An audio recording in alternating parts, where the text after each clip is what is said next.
Live from New Delhi, you're watching DD India Live, India's voice to the world. I'm Abhishek Mahajan. Coming up in the next 30 minutes. As part of a peace push to end conflict, US-Ukraine hold talks on mineral deal, while Zelensky calls for work on military deployment. US and Iran to begin critical nuclear talks as Trump threatens war, while Iran ready to give it a genuine chance for diplomacy. Amid the global trade war, Taiwan, one of the first to talk tariffs with US, two sides exchange views on reciprocal tariffs. And in an ongoing counter-terror operation in Jammu and Kashmir's Kishtwar, two more terrorists neutralized, toll mounts to 3.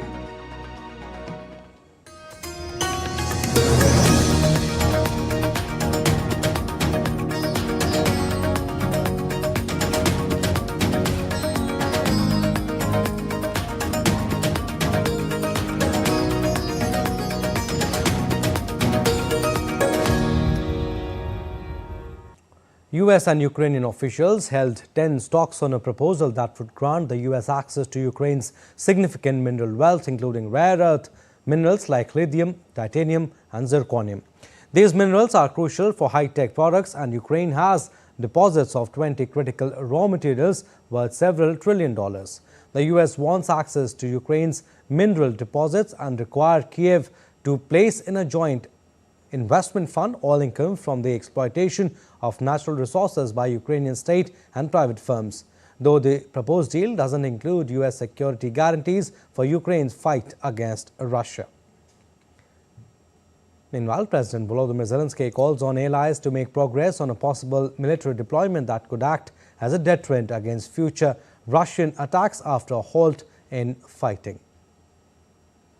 You know that Ukraine has a shortage of air defense systems. You know that Patriot systems can effectively protect against ballistic threats. You also know that we are forced to move the systems we have around the country to give at least temporary protection to different cities. And you know what happens when even one system goes out of service. It means lost lives. I thank every leader, every country, everyone present here who's working with us on a new format, a format for a guarantee force, the coalition of the willing, a united force that can be part of the future security guarantees for Ukraine and at least our part of Europe after this war. Iran and the United States will begin crucial talks on Saturday to reach a new nuclear deal in an effort to ease tensions and avert another conflict in the Middle East. The meeting, to be held in the Gulf Arab nation of Oman, could be the first direct talks between Iranian and American officials in a decade. Though Iran insists they will be indirect, with mediators acting as go-betweens for the two nations, Iran said it was giving high-level nuclear talks with the United States on Saturday a genuine chance after President Donald Trump threatened bombing if discussions failed. President Donald Trump has given Iran a 2-month deadline to accept a deal that would lead to Iran shrinking its nuclear footprint or eliminating its program altogether. Trump said ahead of high-stakes weekend talks over the state's nuclear program that Iran can't have a nuclear weapon. And I want them not to have a nuclear weapon. I want Iran to be a wonderful, great, happy country. But they can't have a nuclear weapon. And we're negotiating with them on Saturday with the currency of choice. We're always going to be, as long as you have somebody smart. And you know what? If a nation said we're not going to be on the dollar, I would tell you that within about one phone call, they would be back on the dollar. You always have to keep the dollar. No. US airstrikes on Houthi-controlled areas in Yemen triggered large-scale protests in Sana'a on Friday as tensions between the United States and the Houthis continued to escalate. Mass protests erupted on Friday in southern Sana'a's 70 Square, where protesters raised the flags of Yemen and Palestine and shouted slogans denouncing the escalated US airstrikes, which have increasingly targeted civilian infrastructure. The confrontation between the Houthis and US forces has intensified in recent weeks. American warplanes have bombed several Houthi-controlled locations, including Sana'a. Meanwhile, the U.S. aircraft carrier USS Carl Vinson has arrived in the Red Sea, joining the USS Harry S. Truman, which was already deployed in the region. In response, the Houthis have launched multiple attacks on U.S. naval assets. On Friday, Houthi military spokesman Yahya Saria said in a statement that the group had carried out new operations targeting hostile forces, including strikes on the USS Harry S. Truman and hitting 2 military sites in the Israel city of Jaffa with drones. President Donald Trump insisted on Friday that his tariff policy was doing really well despite China hiking levies on U.S. goods to 125% in the spiraling trade war between the world's two biggest economies. Investors dumped U.S. government bonds, the dollar tumbled, and the stocks seesawed after Beijing's retaliation against Trump deepened concerns on already traumatized global markets. Trump sent financial markets into a tailspin by announcing sweeping import taxes on dozens of trade partners last week, only to abruptly roll them back to 10% on Wednesday for 90 days, while raising levies on goods from China. I think the markets were solid today. I think people are saying we're in great shape. We're making a lot of money as a country now for the first time in a long time. We were losing billions of dollars a day, and now we're making billions of dollars a day. It's a big difference. And we then brought it down to 10%. And so that made it a little bit less, but I did that because I wanted to be fair to other people, to other countries. Meanwhile, the White House said later that Trump remained optimistic about a deal with China and added that 15 other countries have offers on the table during a 90-day pause in their tariffs. I won't reveal or get ahead of our trade team as these negotiations are obviously ongoing, but I can tell you very good progress has been made. Jameson Greer was on television this morning and I spoke to him, and he confirmed that more than 15 offers are already on the table, which is remarkable in just a mere matter of days. And as I said earlier, we've heard from more than 75 countries around the world. Taiwan officials held their first tariff talks with U.S. officials on Friday, with both sides looking forward to further discussion soon. The two sides exchanged views on a video conference on reciprocal tariffs between Taiwan and the United States, non-tariff barriers to trade, and a number of other economic and trade issues, including export controls. While Taiwan, facing tariffs of 32%, complained they were unfair, it moved quickly to lay out proposals with the United States offering a zero-tariff regime and a greater purchases and investments in the country. On Wednesday, U.S. President Donald Trump said he would temporarily lower the hefty duties he had just imposed on dozens of countries, while further ramping up pressure on China. Taiwan has long sought a free trade deal with the United States, even though the two have no formal diplomatic ties. And in a major policy move, Argentina sealed a $20 billion 48-month extended fund facility deal with the International Monetary Fund on Friday and dismantled key parts of its years-long currency controls and loosened its grip on the peso. The IMF will disburse $12 billion by next Tuesday, while another $2 billion will become available by June. The deal is expected to help Argentina catalyze additional official multilateral and bilateral support and a timely re-access to international capital markets. Earlier, Argentina's central bank announced it would undo a fixed currency peg from Monday, letting the peso freely fluctuate within a moving band between 1,000 and 1,400 pesos per dollar versus 1,074 at the close on Friday. Argentina will eliminate major parts of the so-called capo capital controls that have restricted access to foreign currency, the central bank said in a statement. A day after the U.S. Supreme Court directed Trump administration to facilitate release of man wrongly deported to El Salvador prison, speaking to reporters, President Donald Trump said that he would follow the Supreme Court's ruling. The U.S. Supreme Court directed the Trump administration on Thursday to facilitate the return to the United States of Kilmar Abrego Garcia, a Salvadoran man who the government has acknowledged was deported in error to El Salvador. Shifting focus, Gabon will hold its first presidential election on Saturday since the 2023 military coup, marking the final phase of the country's political transition and the return to constitutional order. Transitional President Brice Clotaire Oligui Nguema, who led the coup that ousted former President Ali Bongo on Dimba, is among the 8 candidates contesting the presidency. Bongo was placed in house arrest after the coup but freed a week later due to health concerns. And Gema resigned from his military post in accordance with Gabon's electoral code to participate in the election. His main challenger is Alain Claude Billet, former Prime Minister under the Bongo administration. Other candidates include former 2023 presidential contenders Axel Stoffin Iblinga and Thierry Juan Michel Ngoma. The only female candidate, Zenaba Ninga, has advocated for population growth and the promotion of traditional practices such as polygamy. The 14-day electoral campaign concluded on Friday with 8 candidates vying for the presidency. Polling stations are scheduled to open at 600 GMT and close at 1700 GMT, with the result due on Sunday. The winner will serve a 7-year term, renewable once. Early voting in Ecuador commenced on Friday as ballot boxes were dispatched to the elderly and people with disabilities, paving the way for the presidential election slated for April 13th. Ecuador's Vote from Home initiative facilitated the early voting process for 662 voters above the age of 50 with substantial disabilities. The too close to call runoff vote features 37-year-old Daniel Noboa and 47-year-old rival Luisa Gonzalez, who is bidding to become the country's first woman president. The Electoral National Council is set to count all votes post the presidential vote on Sunday. More than 13 million Ecuadorians will vote to choose their leader for the next 4 years on April 13th. The Dominican government issued a report on Friday on the tragic roof collapse at a crowded nightclub earlier this week, which resulted in at least 221 fatalities. A team of national and international experts is set to continue investigating the structural collapse. More than 4,500 emergency workers were deployed to the scene, working for nearly 59 hours after the tragedy to search for survivors, recover bodies and assist families.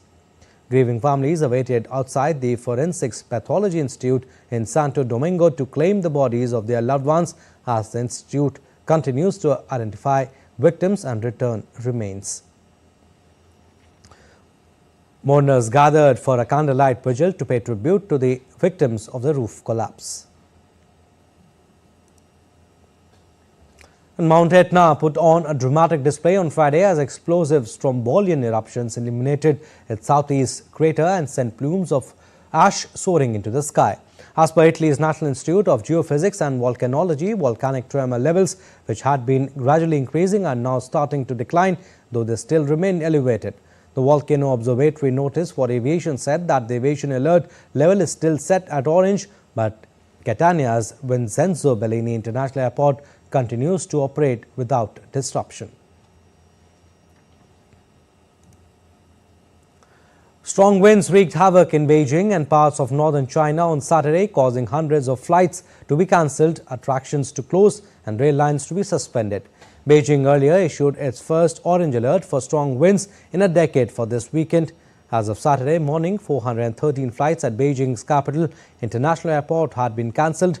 Train services, including the airport's express subway line and some high-speed rail lines, have also been suspended. Bolivian Minister of Government Eduardo del Castillo announces that police have detained 3 people accused of being part of an attempted military coup in 2024 in Bolivia and that 2 people are still pending arrest.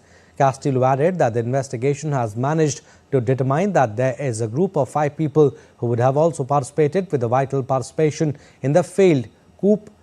Last June, a group of military officers led by the then Army Commander Juan Jose Zuniga burst into the presidential headquarters in La Paz, but hours later he was arrested.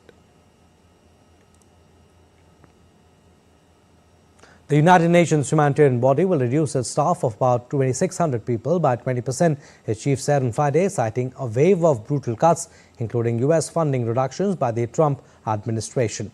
The global aid situation has grown dire since President Donald Trump ordered the dismantlement of the U.S. Agency for International Development early this year.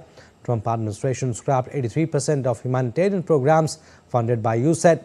The agency had an annual budget of $42.8 billion US, representing 42% of total global humanitarian aid. The UN High Commissioner for Refugees, which employed nearly 20,000 people at the end of September, also indicated in March that it expects a significant reduction in its workforce due to the absence of American funding. Former Brazil President Jair Bolsonaro was stable and without symptoms after being hospitalized in northeast Brazil with abdominal pain on Friday. Bolsonaro halted a political event in Rio Grande do Norte due to pain and was airlifted to a hospital in Natal. The doctors stated that Bolsonaro is hospitalized in stable condition, receiving IV fluids, antibiotics and undergoing further lab tests, adding there was no estimate for when he could be discharged. Still to come on this edition of DD India Live. India's External Affairs Minister meets Italy's visiting Deputy Prime Minister Antonio Tajani in the national capital. Kolkata Knight Riders cruised to 8-wicket victory over Chennai Super Kings in IPL. And England's all-time highest Test wicket taker James Anderson awarded a knighthood for services to cricket.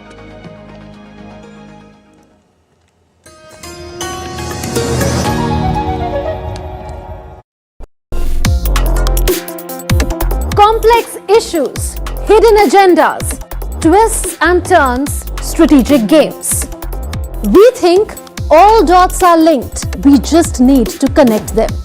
Join me every week as I connect the dots to unravel hidden designs in statecraft, mysteries and decode issues that matter to you. Watch Connecting the Dots with me at these times on DD India.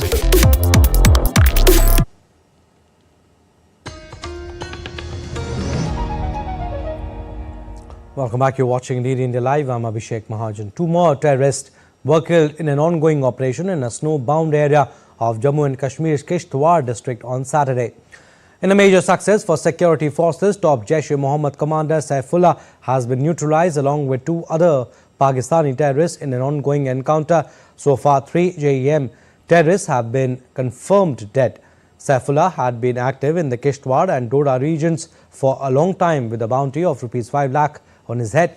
A large cache of arms and ammunition, including 1 AK-47 rifle, 1 M4 American assault rifle and other warlike stores have been recovered from the encounter site.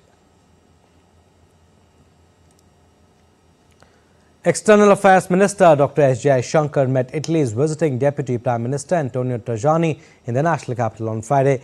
During the meeting, both the leaders reviewed bilateral cooperation and its advancement in trade, investment, IMEC, maritime, security, research, technology, education and culture domains.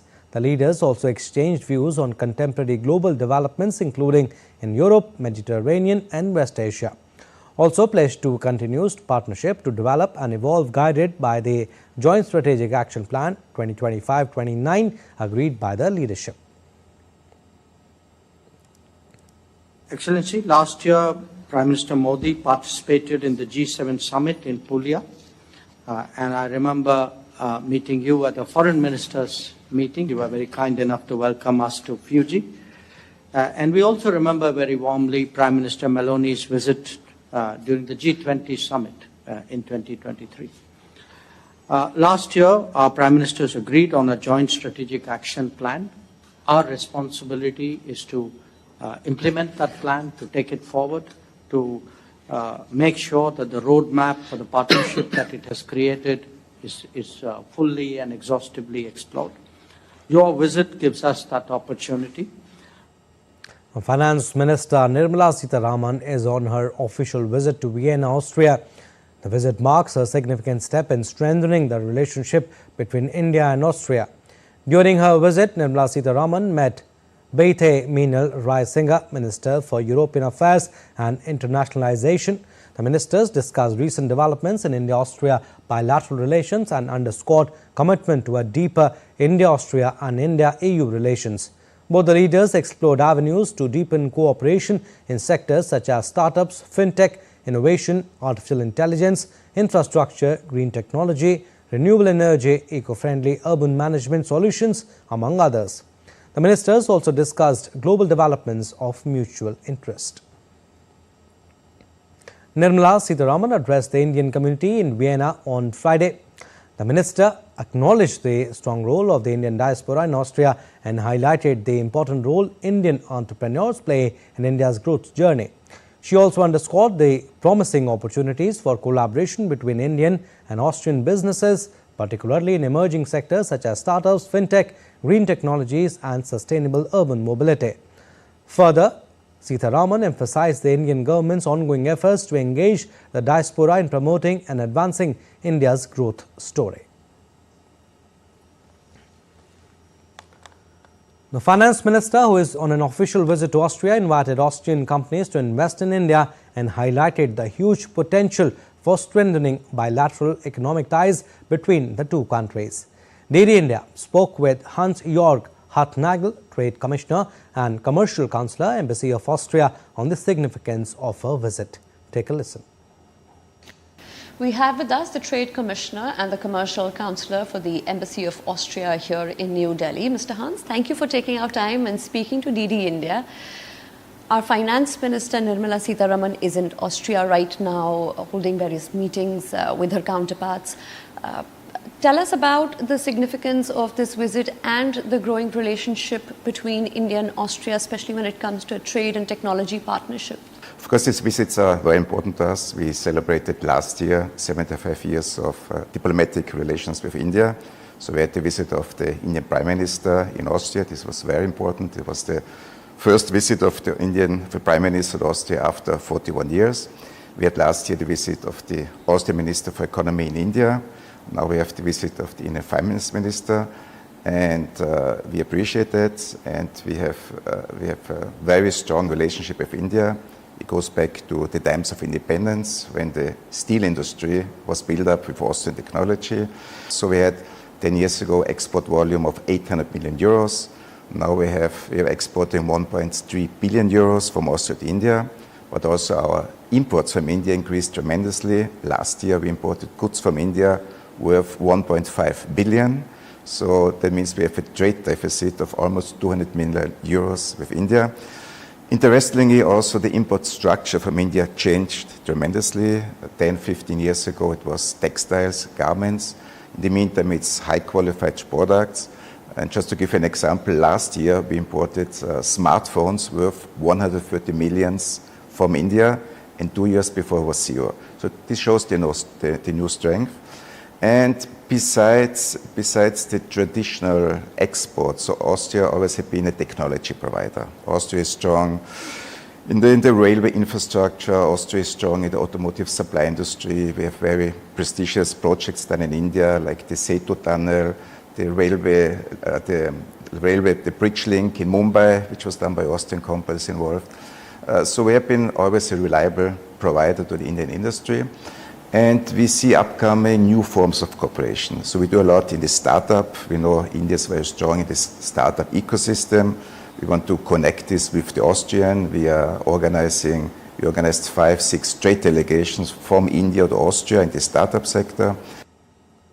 And in an attempt to strengthen maritime cooperation and strategic ties between India and Tanzania, India's Chief of the Naval Staff, Admiral Dinesh K. Tripathi, is on an official visit to the East African country from 12th to 16th April.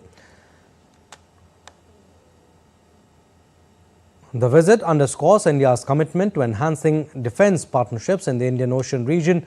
The Indian Navy will also deepen their engagement with several other East African navies in April through the maiden edition of a multilateral maritime exercise, Africa-India Key Maritime Engagement, and the deployment of a Navy ship jointly crewed by personnel from India and 9 other countries. The 6-day exercise will be co-hosted by the Indian Navy and Tanzania People's Defence Force that is scheduled to be inaugurated at the coast of Dar es Salaam on 13th April. Sports updates now. We'll start with IPL. Lucknow Super Giants will face former champions Gujarat Titans in their Indian Premier League fixture on Saturday, hoping to defeat table toppers. Gujarat Titans lead the table with 8 points. They won their previous 4 matches on the trot and look eager to make the knockout phase early. Another win will bring them a step closer to their goal. While Lucknow Super Giants has had a mixed run so far, they have lost 2 of the 5 matches and are currently placed 6th on the table with 6 points. In another encounter, Sunrisers Hyderabad are set to host Punjab Kings in the second IPL match of the day in Hyderabad. Punjab Kings have kicked off the season in style, winning 3 of their first 4 matches with impressive performances. Shreyas Iyer and Priyansh Arya both are in excellent form and can be expected to wreak havoc on the batting-friendly pitch. After enduring 4 consecutive losses, Sunrisers really need to turn things around quickly, otherwise their journey could take a serious hit in the coming week. And England's all-time highest Test wicket taker, James Anderson, was awarded a knighthood for services to cricket. Anderson, who made his Test debut in 2003, retired from the international duty in July last year after his 188th Test, having taken 704 wickets in a career spanning 21 years. The pacer has a total of 991 international wickets across all formats. England's Cricket Board Chair Richard Thompson said, and I quote him, "Congratulations, Sir Jimmy Anderson. This is a really well-deserved honour for an England legend who has given so much to our sport." Unquote. Well, that's all for this edition of DD India News, DD India Live, and your thoughts. But let us know your thoughts on the news of the day. For those on the go, you can get all the latest news and updates from India and across the world on DD India mobile app. The app is available on both Android and iOS platforms. Scan the QR code on the screen to download now. And we'll be back with more news as it breaks here on DD India. I'm Abhishek Mahajan from all of us here in Delhi. Thanks for watching DD India Live.